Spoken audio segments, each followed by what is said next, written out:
kekayaan, tiada popularitas, tiada jabatan, tiada keinginan, tiada segala sesuatu yang bersifat duniawi. Baru disebut illallah, kecuali Allah. Kenapa zikir harus diulang-ulang? Karena itu mengingatkan al-insan mahalul khata' wal nisyan. Karena manusia itu sering salah dan juga lupa. Kalau tidak diingatkan, lupa. Diingatkan, lupa. Maka bagaimana cara mengingatkannya?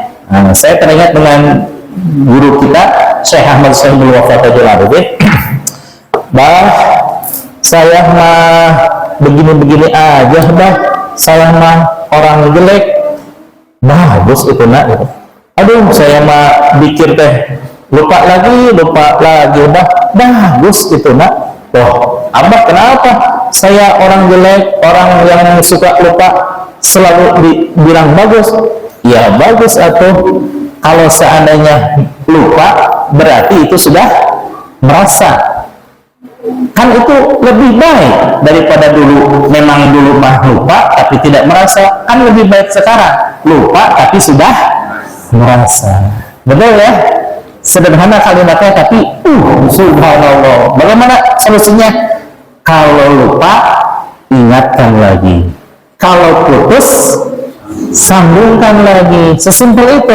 Apakah orang yang belajar tasawuf harus berzikir terus-terusan? Isuk jegir, tasawuf jegir, kampung jegir? Tidak, ada waktu-waktunya. Walaupun memang Rasulullah SAW berzikir itu benar tiada henti.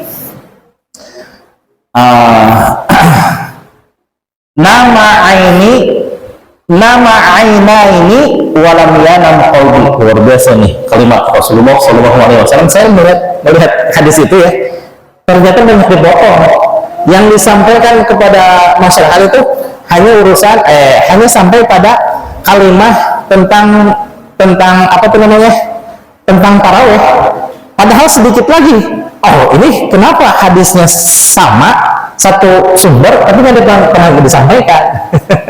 Ternyata kalimat itu yang menunjukkan bahwa Rasulullah SAW selalu berzikir secara daim, berzikir secara terus-menerus, tapi karena jarang disampaikan, maka seolah-olah bahwa Rasul hanya berzikir setelah sholat saja. Tidak. Rasul bahkan ketika tidur, ainaini yatatamani, dua mata saya terlelap ketika sedang tertidur. Wajar nggak Rasul tertidur? Wajar. Rasul manusia biasa secara fisik ya, memerlukan istirahat untuk mengistirahatkan anggota tubuhnya.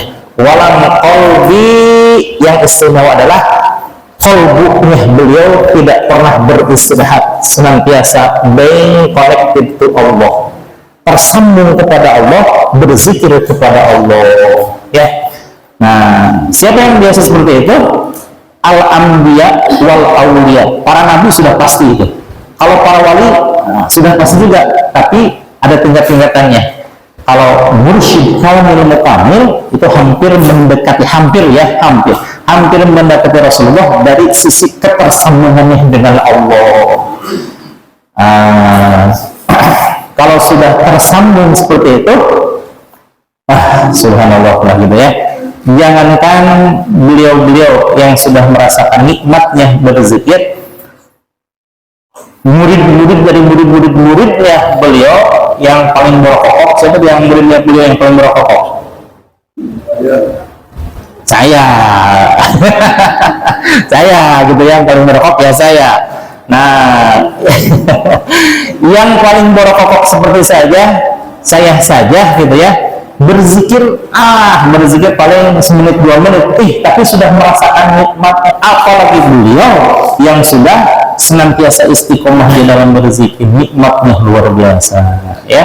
Nah, kalau sudah bisa menafikan segala sesuatu, kekayaan, jabatan, harta benda dan dunia dan sebagainya, bukan berarti tidak boleh, bukan. Tapi kita melihat sejarah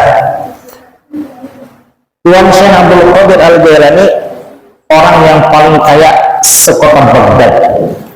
Kota Baghdad gimana kayanya itu? Ya, wah luar biasa itu. Kemudian Siti Khadijah radhiyallahu anha itu 1/3 kota Mekah pernah menjadi kekayaan beliau. Dan Rasul pun super kaya luar biasa karena ketika menikah dengan Siti Khadijah maharnya apa? 12 uqoyah emas.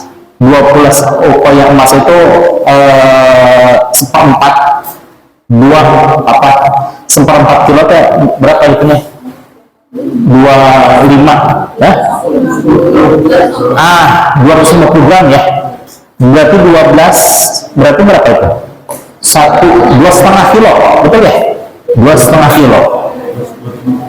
250 juta. 250 juta betul. 250 juta ditambah dengan unta 40 ekor. Seekor katakanlah sekarang 50 juta berarti 2 miliar. 2 miliar tambah 250 juta belum resepsinya, belum segala macamnya, mungkin habis 2,5 miliar untuk pernikahan Rasul, betul?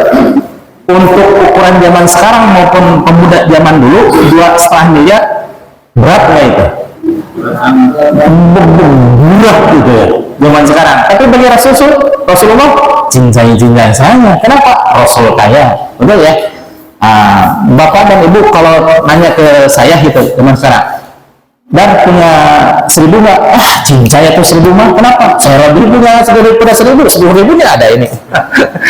Nah itu yang 1.000 itu bagi saya cincai, tapi bagi Rasulullah bukan 1.000 rupiah tapi 2,5 miliar. Allahu Akbar ya. Nah itu, tapi kekayaan Syekh Abdul Qadir Jailani, kekayaan Siti Khadijah, kekayaan Nabi Muhammad SAW tidak pernah di hati. Kenapa? Karena an-nafi wal isbat, menghilangkan yang lain,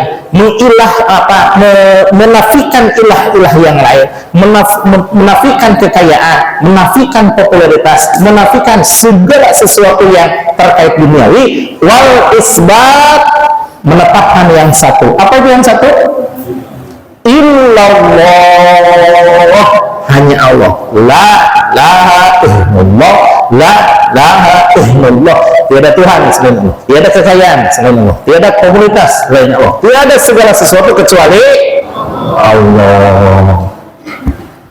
Bisa dipahami ya? Ya, alhamdulillah. Wa amma mahiyatun nafi wal isbat, adapun keutamaan nafi wal isbat, bahwa adapun itu keutamaan afdalu wa asyadu ta'thira, lebih unggul dari yang lain, wa asyadu ta'thira, dan sangat hebat pengaruhnya. Kalimat afdal ini apa maknanya?